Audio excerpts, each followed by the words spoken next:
الحمد لله وكفى وسلام على عباده الذين اصطفى أما بعد أعوذ بالله من الشيطان الرجيم بسم الله الرحمن الرحيم ولا تباشروهن وأنتم عاكفون في المساجد تلك حدود الله فلا تقربوها صدق الله العظيم۔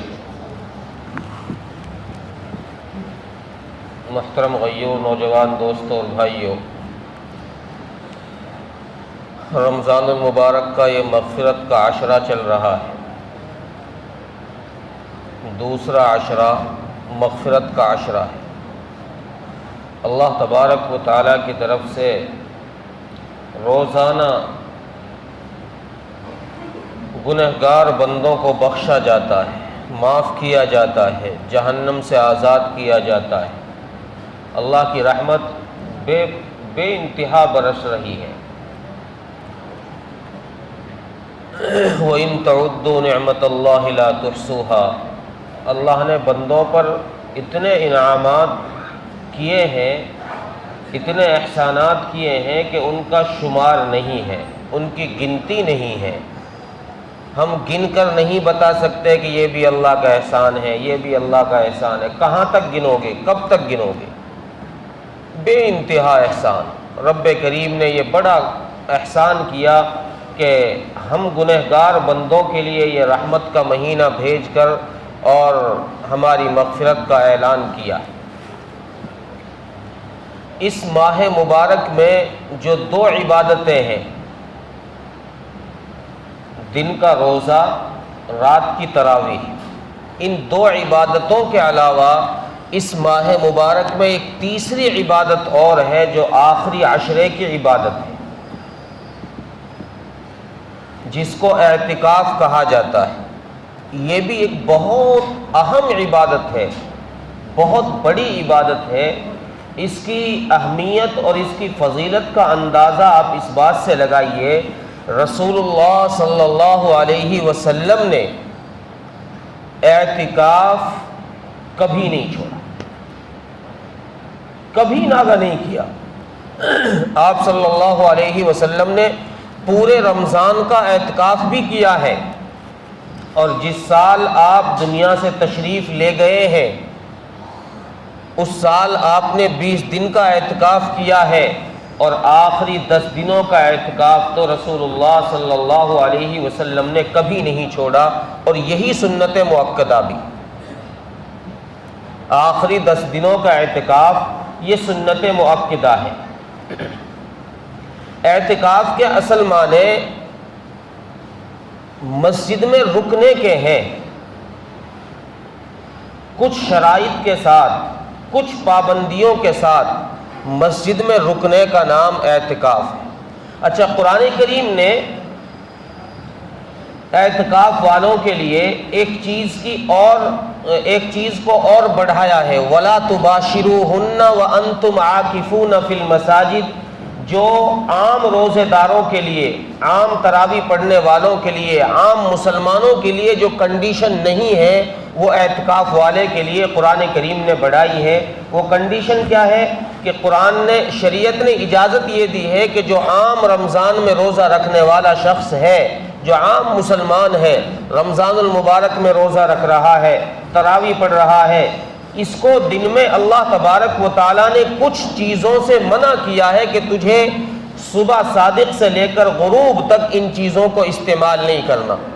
کھانا پینا، جھوٹ، غیبت، بیوی سے جماع، ان سے تجھے دور رہنا ہے۔ اللہ تبارک و تعالیٰ نے عام مسلمانوں کے لیے اجازت دی ہے، لیکن جب غروب ہو جائے، افطار ہو جائے، اب ان عام کے لیے اجازت ہے کہ وہ کھا بھی سکتے ہیں، پی بھی سکتے ہیں، بیوی سے جماع بھی کر سکتے ہیں۔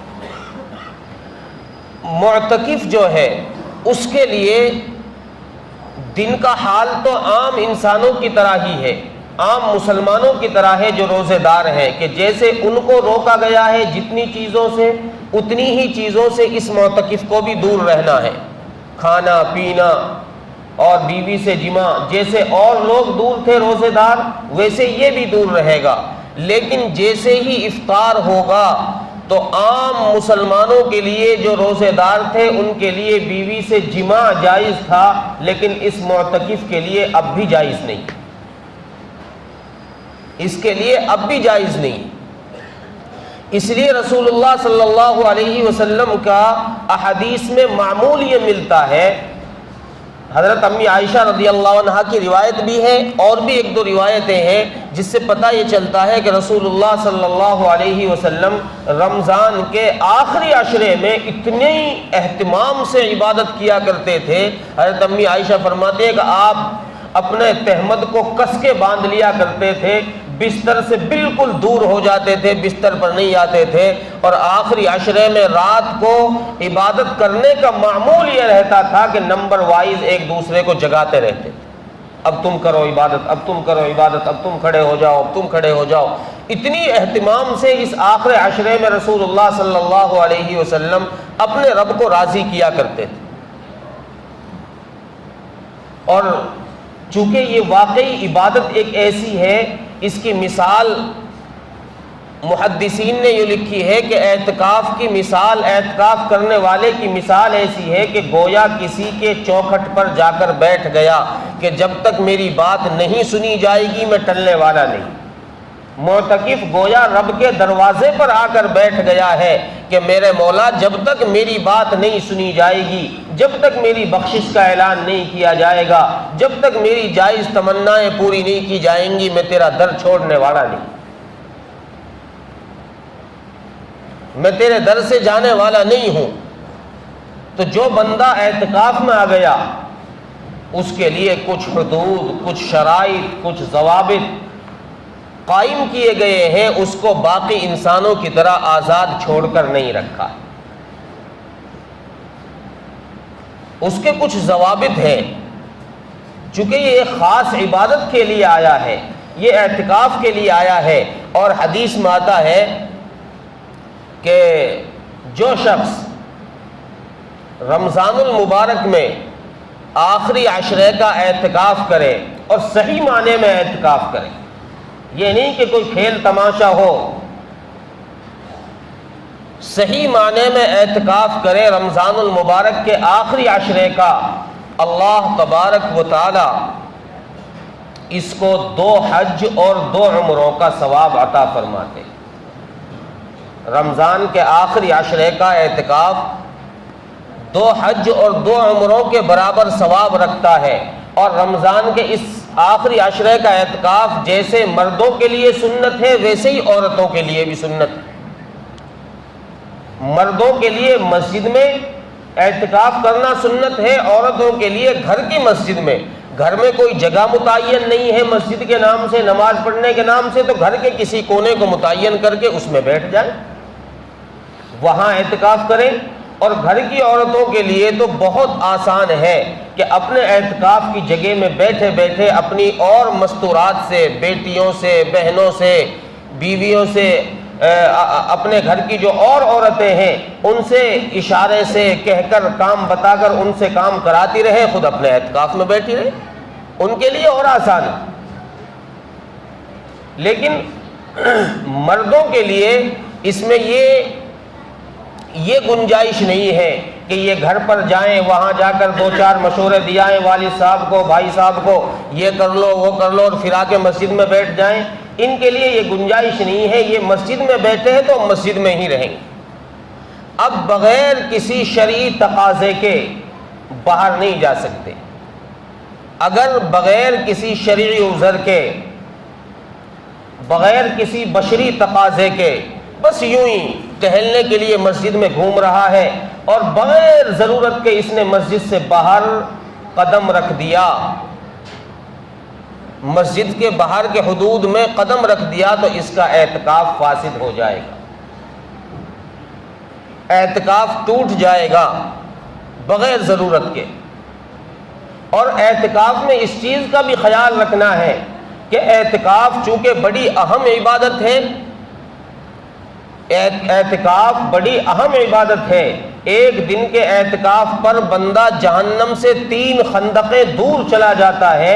اتنی اہم عبادت ہے، اللہ کی پسندید، اللہ کے قرب کے لیے یہ عبادت ہے کہ بندہ اس کے ذریعے سے اللہ کے قریب ہو جاتا ہے۔ حدیث میں ہے من تقرب الیہ شبرا تقربت الیہ باعا من تقرب الیہ شبرا تقربت الیہ ذراعا ومن تقرب الیہ ذراعا تقربت الیہ باعا، کہ جو شخص اللہ کی طرف آہستہ چلتا ہے اللہ اس کی طرف دوڑ کر آتا ہے، اور جو اللہ کی طرف 1 ہاتھ بڑھتا ہے اللہ اس کی طرف 2 ہاتھ بڑھ کے آ جاتا ہے۔ اللہ اس کو اپنے قریب بٹھا لیتا ہے، اللہ اپنے قریب کر لیتا ہے۔ تو یہ تو اللہ کے قربت کے لیے ہے یہ عبادت کہ میں اللہ کے قریب ہونے جا رہا ہوں۔ تو اب اس عبادت میں یہ تلاش نہ کرے کہ یار فلاں دوست بیٹھ رہا ہے چل میں بھی بیٹھ جاؤں، دونوں کا جی لگا رہے گا۔ اب یہ دونوں دوست بیٹھ گئے، اب یہ کریں گے کیا؟ اب یہ رات میں جب سب لوگ چلے جائیں گے، سب کے سامنے نہیں بیٹھیں گے، جب سب لوگ چلے جائیں گے نا، سب کے سامنے بیٹھنے سے تو یہ خدشہ ہے کہ لوگ اعتراض کریں گے کہ یار یہ اعتکاف والے باتیں ہی کرتے رہتے ہیں۔ اب جب سب لوگ چلے جائیں گے ان دوستوں کی اب میٹنگ چلے گی، اب یہ مشورے کریں گے، اب ادھر ادھر کی باتیں کریں گے، ایسی مفسدات زبانوں سے نکال دیتے ہیں کہ جن سے اعتکاف مسجد میں رہ کر ہی ٹوٹ جاتا ہے۔ تو اس لیے اعتکاف کی حالت میں اس چیز کا خاص خیال رکھا جائے کہ یاری دوستی تلاش نہ کی جائے، اور ایک کم سمجھ آدمی کو اعتکاف میں نہ بٹھایا جائے۔ کسی ہلکے سے بچے کو ہی بٹھا دیا، سمجھدار آدمی بیٹھے جس کو یہ سمجھ ہو کہ میں کہاں بیٹھ رہا ہوں، کس کے لیے بیٹھ رہا ہوں، کس کے دربار میں بیٹھا ہوں، اس کی نظر مجھ پر ہے کہ نہیں ہے۔ جس آدمی کو یہ سمجھ ہو ایسا آدمی اعتکاف کے اندر بیٹھے۔ اور اعتکاف کی حالت میں ایک اس چیز کا بھی خاص خیال رکھا جائے، چونکہ یہ عبادت تنہا ہے، اجتماعی عبادت نہیں ہے اعتکاف کہ جھنڈ کی شکل میں تم بیٹھ جاؤ، 10 اس کونے میں بیٹھ گئے، 5 اس کونے میں بیٹھ گئے۔ اب یہ جتنی عبادت نہیں کریں گے اس سے زیادہ یہ بکواس کریں گے، اس سے زیادہ یہ باتیں کریں گے۔ اس لیے تنہا کی عبادت ہے۔ اس لیے معتکف کے لیے بہتر یہ ہے کہ یہ اپنی سحری اور افطاری بھی الگ ہی کرے، چونکہ یہ جتنی دیر کے لیے دسترخوان پہ اکٹھے ہوں گے ایسا تو نہیں ہے کہ یہ بالکل معصوم ہے کہ یہ تو غلطی نہیں کریں گے، یہ ضرور کوئی نہ کوئی بات ایسی نکال دیں گے زبان سے جو غیبت میں شمار ہو جائے، جس سے زبان سے کوئی گناہ کے الفاظ نکل جائیں گے۔ انسان تو ہے، جب آپس میں یار دوست بیٹھیں گے تو کچھ نہ کچھ زبان سے تو نکلے گا ہی۔ تو یہ زبان سے ایسے الفاظ نکال دیتے ہیں کہ جو گناہ شمار ہو جاتے ہیں۔ اس لیے بہتر یہ ہے کہ اپنے دسترخوان الگ رکھیں، جس سے اپنے اللہ سے دھیان ہی نہ ہٹے، دوستوں کی طرف توجہ ہی انسان نہ کرے، اپنے اللہ سے مانگے اور اپنا روزہ افطار کرے، اپنی سحری کرے۔ یہ بہتر طریقہ ہے۔ کوئی بشری تقاضا آ گیا اس کے لیے مسجد سے باہر چلے گئے، کبھی استنجے کی ضرورت ہو گئی، کبھی پاخانے کی ضرورت ہو گئی، اس کے لیے مسجد سے باہر جا سکتے۔ بغیر کسی بشری تقاضے کے مسجد سے باہر جانا جائز نہیں ہے۔ اگر بغیر کسی ضرورت کے یوں ہی باہر قدم رکھا تو یہ آدمی مسجد کے حدود سے باہر جاتے ہی اعتکاف سے خارج ہو جائے۔ اس کا یہ اعتکاف اب سنت اعتکاف نہیں رہے گا، نفلی اعتکاف میں شمار ہو جائے گا، سنت اعتکاف اس کا ٹوٹ جائے گا۔ تو اس لیے اس چیز کا اعتکاف والے لوگ خاص خیال رکھیں کہ یاری دوستی تلاش نہ کریں، اور اعتکاف کے دنوں میں کوئی مجلسیں لگانے کا اہتمام نہ کریں۔ اپنی عبادت جتنا ہو سکے قرآن پڑھو، جتنا ہو سکے تسبیح پڑھو، جتنا ہو سکے اللہ سے مانگو، تنہا کی عبادت کرو، مجلسیں لگانے سے بچا کر۔ چونکہ اعتکاف جو ہے یہ ایک ایسی عبادت ہے کہ اس میں بندہ اگر سو بھی رہا ہے، مسجد میں لیٹا بھی ہے، تو اللہ تبارک و تعالیٰ کے یہاں اس کے لیے اجر لکھا جا رہا ہے، ثواب لکھا جا رہا ہے۔ نیند اس کی پوری ہو رہی ہے لیکن ثواب فری کا لکھا جا رہا ہے، فالتو کا ثواب لکھا جا رہا ہے۔ اتنی اہم عبادت ہے، ہم اس عبادت کو یوں ضائع نہ کریں۔ یاری دوستی تلاش کر کے، یاری دوستی 10 دن کے بعد تلاش کر لینا، عید کے بعد پھر خوب یاری دوستی نبھا لینا، خوب پارٹیاں کرنا اور خوب میٹنگیں کرنا، لیکن یہ ان 10 دنوں میں آپ اپنے یار سے، اپنے دوستوں سے، سب سے کہہ دو کہ بھائی میں 10 دن اللہ سے اپنا تعلق کرنا چاہتا ہوں، میں اللہ کے قریب جانا چاہتا ہوں۔ اس لیے ان 10 دنوں میں خاص اہتمام کے ساتھ، ہر چیز سے بچتے ہوئے، لایانی سے بچتے ہوئے مسجد کی طرف آدمی اپنے اللہ کی طرف توجہ خاص کے ساتھ اعتکاف میں بیٹھا رہے۔